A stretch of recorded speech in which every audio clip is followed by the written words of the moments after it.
Și am plecat iarăși să ne dăm un pic cu mountain bike-ul. De data asta o să încerc o nouă pistă. Pista din Vejle.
I think if you want extreme, you can get extreme here.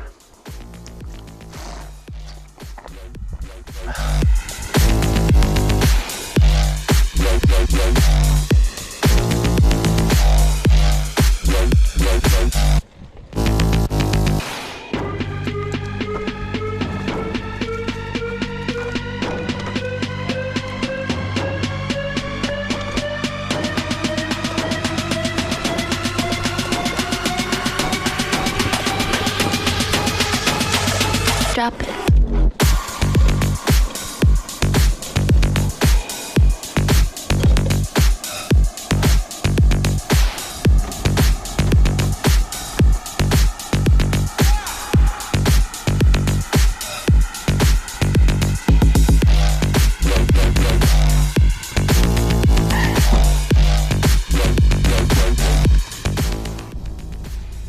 That's it for today, friends. Thanks and bye bye.